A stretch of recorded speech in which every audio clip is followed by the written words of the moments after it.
साथियों नमस्कार। मेरा नाम उमेश श्रीवास्तव है और मैं फिर से आपका स्वागत अपने चैनल सावर माइंड पे करता हूँ। साथियों, आप जानते हैं कि मैं हमेशा कहता हूँ कि जो भी कुछ होता है आपके जीवन में उसका कहीं न कहीं कोई संबंध होता है जिससे आपके साथ न्याय हो, आपके साथ कुछ अहित ना हो। परमात्मा का गणित बहुत साफ सुथरा है, हर चीज़ का कहीं न कहीं कोई कनेक्शन होता है।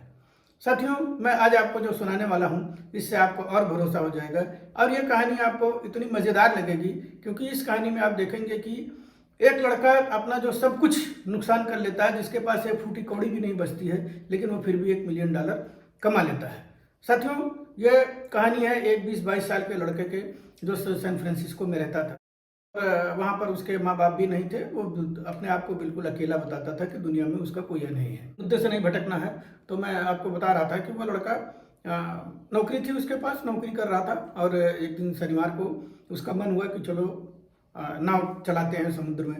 वो नाव चलाने चला गया। उसका बड़ा रोमांचक वो नाव की यात्रा थी और धीरे धीरे लेकिन कुछ ऐसा हुआ कि एक तूफान आ गया और तूफान में वो बिल्कुल कहाँ चला गया उसको खुद भी नहीं पता था और वो बिल्कुल जीवन से एकदम निराश हो चुका था क्योंकि ना उसको कोई डायरेक्शन दिखाई दे रहा था और रात भी हो चुकी थी काफ़ी। वो बिल्कुल घबरा गया। खैर, उसको एक और बोट आकर के उसके पास रुकी जो लंदन की थी और उसका जो ऑफिसर था उसने उसको सहारा दिया और उसकी जो फीस थी उसको वापस ले चलने की। उसकी फीस यही थी कि भाई तुम पूरी रात नाव चलाओगे जब तक हम लोग पहुंच नहीं जाएंगे। खैर, वो नाव चलाया और वो पहुंच गया लंदन।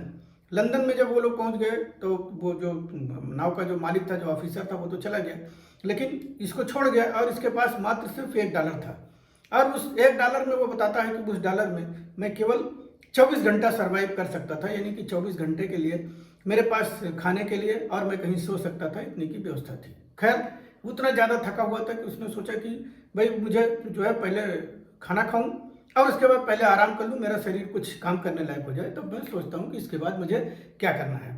उसने खाना खाया। खाना खाने के बाद वो एक जगह सो गया और पूरा सोते रहा। जब उसकी आँख खुली तो उसको फिर से भूख का एहसास हुआ। अब पेट की ज्वाला इतनी थी कि फिर उसका दिमाग नहीं काम कर रहा था। उसने कहा चलो मैं पहले पेट भरता हूँ किसी तरह से, उसके बाद सोचेंगे कि क्या करना है। वो रास्ते पे चलने लगा तो रास्ते में क्या हुआ कि भूख तो उसको लगी ही थी, अब पैसा भी नहीं था उसके पास, तो करे तो क्या करे। तो एक लड़का एक सेब का टुकड़ा काटा और उसको रोड पे फेंक दिया। अब ये चाह रहा था कि मैं वो सेब का टुकड़ा ले करके और मैं उसको खा लूँ, मेरे पेट में कुछ तो जाए, लेकिन वो जैसे उस सेब की तरफ झुकता था कोई न कोई आ जाता था और वो मारे शर्म के नहीं उठा पाता था। इस तरह से 3 या 4 बार हुआ। फिर उसका दिमाग काम किया, कह रहे यार इन लोगों से क्या लेना देना, इनसे मेरी क्या रिश्तेदारी है, मेरा तो पेट भरा होना चाहिए, इसके बाद सोचेंगे कि क्या करना। वो अभी फिर से झुकने ही वाला था कि तभी सामने के मकान से दरवाजा खुला और उसमें से एक सूटेड बूटेड आदमी निकला। उसने कहा कि आप अंदर आइए। तो उसने वो बिना सेब का टुकड़ा उठाए और वो अंदर चला गया। जब अंदर गया तो देखा कि जो है जो आदमी बुलाया था वो उनका सर्वेंट था और अंदर बढ़िया सा कमरा था, वहाँ पे 2 जेंटलमैन बैठे हुए थे और बड़ा बढ़िया ब्रेकफास्ट वहाँ पे लगा हुआ था। तो उसका मन तो हो रहा था खाने को, लेकिन उसको कोई खाने को भी नहीं कह रहा था और वो दोनों आपस में मगन थे और उन लोगों के बीच में कुछ शर्त थी, जो भी शर्त रही होगी। तो उन्होंने उसको एक लिफाफा दिया और बोला कि जो है हम लोगों ने कुछ शर्त लगा रखी है और हम आपको ये लिफाफा दे रहे हैं, लेकिन लिफाफे के साथ शर्त यही है कि तुम जहाँ रहते हो जब अपने होटल रूम में जाना तब इस लिफाफे को खोलना, इसके पहले इसको खोलना मना है और आप जा सकते हैं। वो चला गया। जब बाहर आया तो उसको तो भूख बहुत जोर लगी थी और वो भागते रहा। फिर उसने सोचा कि लाओ पहले खोल लेते हैं लिफाफा, क्योंकि उसके पास ऐसा कोई स्टेपलेस था नहीं। तो इसलिए उसने, आप जानते हैं कि भाई वो अकेला था और जो है कपड़े लत्ते भी नहीं लाया था, वो तो सिर्फ सैर सपाटे के लिए निकला था। तो उसने अपना वो लिफाफा खोला और लिफाफे का जैसे ही कोना फाड़ा उसको उसके अंदर एक बड़ा सा नोट दिखाई दिया। उसने वो नोट दिखाई दिया, वो बड़ा खुश हो गया और वो चला गया होटल में चला गया और उसका जितना मन किया पेट भर पूरा खाते रहा। जब उसका पेट पूरा भर गया फिर वो जब आराम से जो है उसने वो नोट निकाला, लेकिन जब नोट पे जब नज़र पड़ी उसकी तो उस जो नोट जो था ना वो $1 मिलियन का नोट था, यानी कि हमारे भारतीय रुपयों में लगभग 83-84 करोड़ रुपए का नोट था। अब जानते हैं आज के ज़माने में भी 83-84 करोड़ रुपया बहुत होता है। और वो जो होटल का जो मालिक था, जो रेस्टोरेंट का जो मालिक था वो भी वो देख रहा था। अब उसने फिर वो नोट निकाला, उसने बोला कि भाई जो है मेरे पास ये चेंज नहीं है, तो मैं जो है ये आप इससे ले लीजिए और बाकी के पैसे जो है मुझको वापस कर दीजिए। अब इतनी बड़ी नोट, भाई खाने का बिल कितना हुआ होगा, 1000, 2000, 5000, 10,000 हुआ होगा, और 83 करोड़ रुपए में से 8000, 10,000 वापस करना, काट करके बाकी पैसा वापस करना। किस होटल के पास 83-84 करोड़ रुपया आज भी मेरे ख्याल से कैश किसी के पास नहीं होगा। तो वो होटल का मालिक जो था वो बड़ा हड़बड़ा गया। फिर वो उसके नीचे ऊपर कपड़े और उसके सारे कुछ हाव भाव देखने लगा, और उसने जो है उसको लगा कि ये तो कोई बहुत बड़ा आदमी है और ये गरीबों का कपड़ा पहन करके और हर जगह खा पी करके ये देख रहा है, एक जायजा ले रहा है।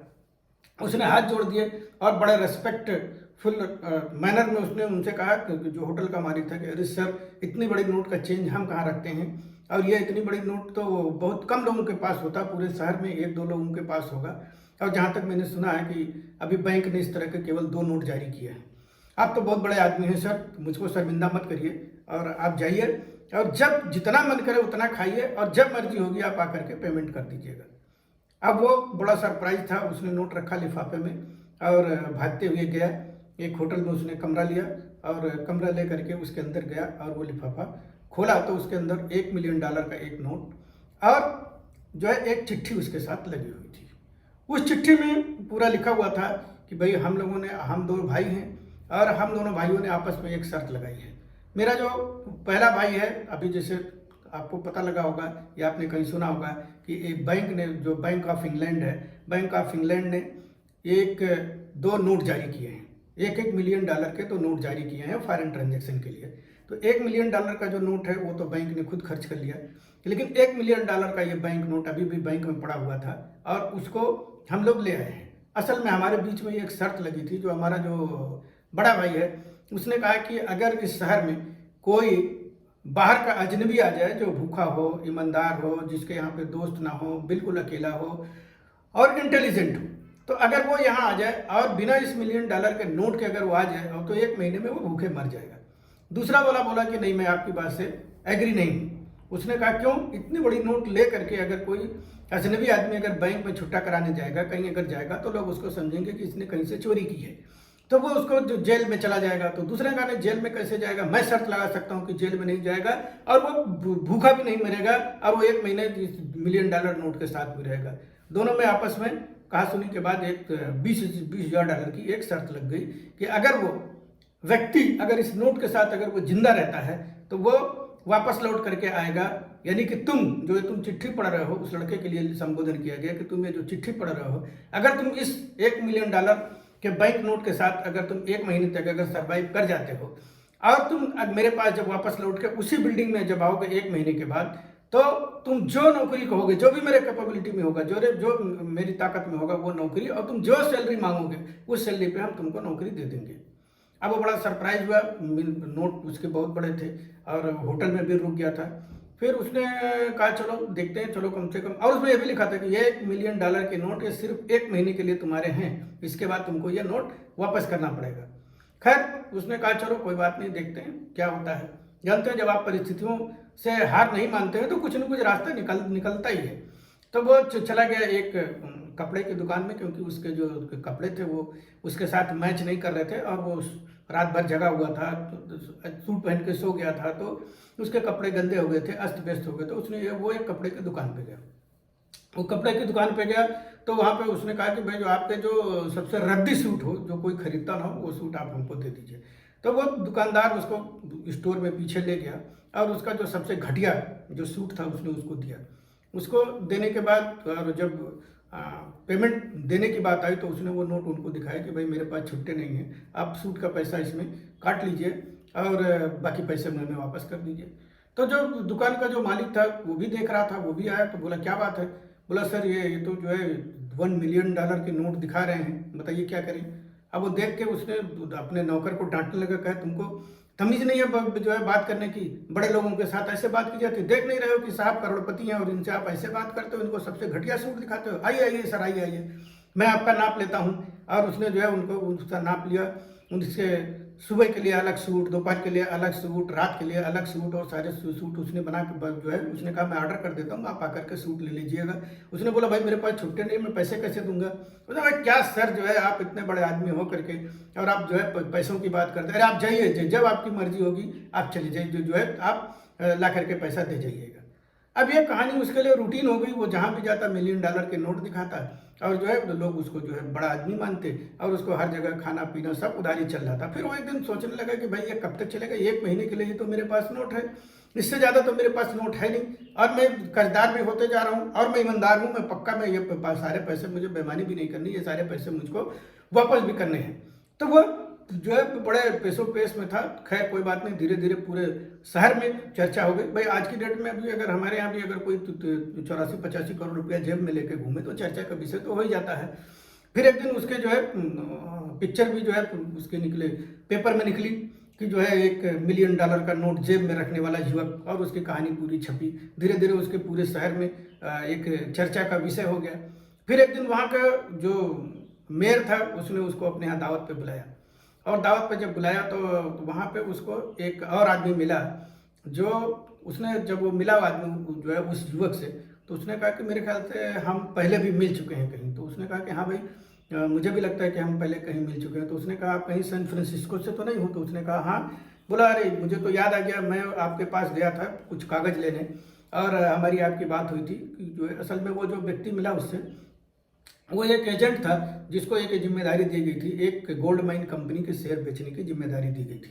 फिर बाद में पता लगा कि, और वो रोने लगा, बोला कि जो है मुझे ये जो शेयर, जो गोल्ड माइन कंपनी के जो शेयर थे, इसको $1 मिलियन में बेचने के लिए बोला गया था और मुझसे बोला गया था कि इसके ऊपर जितनी भी तुम डॉलर जितना कमा लोगे वो तुम्हारा होगा। तो मैं वहाँ बेच नहीं पाया, उल्टा इसके प्रचार प्रसार में मेरे पास जितने भी पैसे थे वो सारे खर्च हो गए और मैं आज की डेट में भिखारी हो गया हूँ।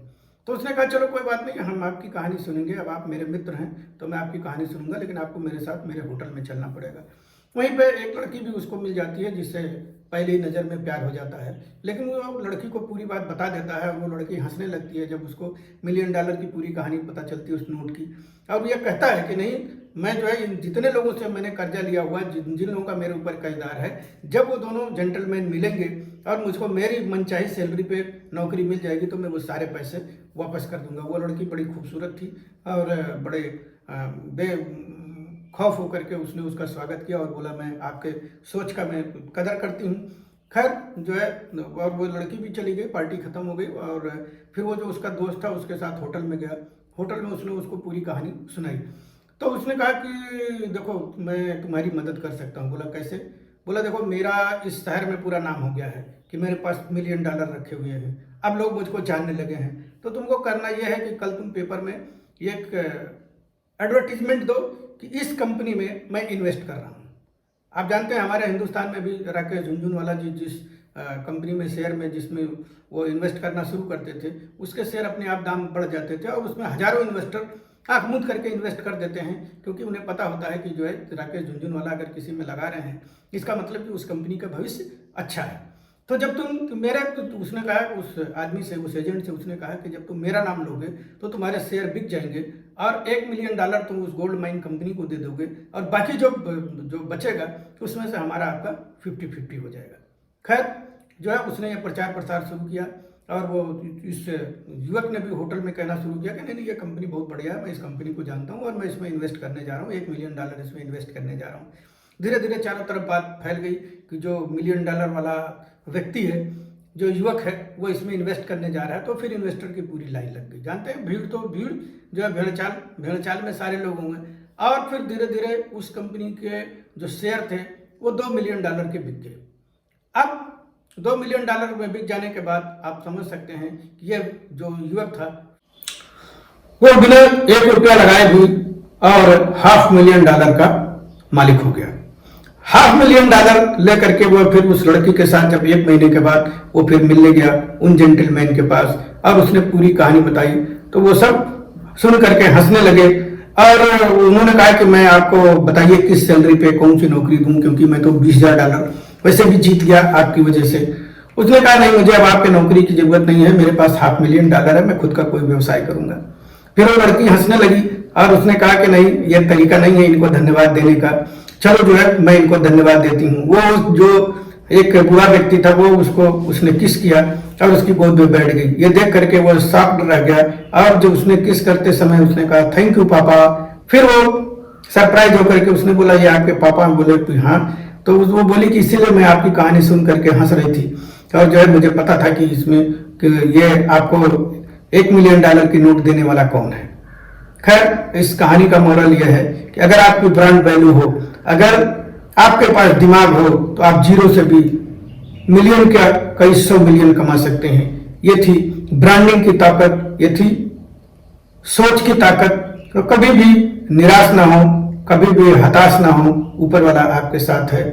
धन्यवाद। अगर आपको ये वीडियो समझ में आई हो तो लाइक करिएगा, मेरे इस चैनल को ग्रो करिए, क्योंकि मैं आपके लिए पढ़ता हूँ, कुछ न कुछ नई चीज़ें लेकर के आता हूँ। नमस्कार, धन्यवाद। लाइक, सब्सक्राइब और शेयर भूलिएगा नहीं। धन्यवाद।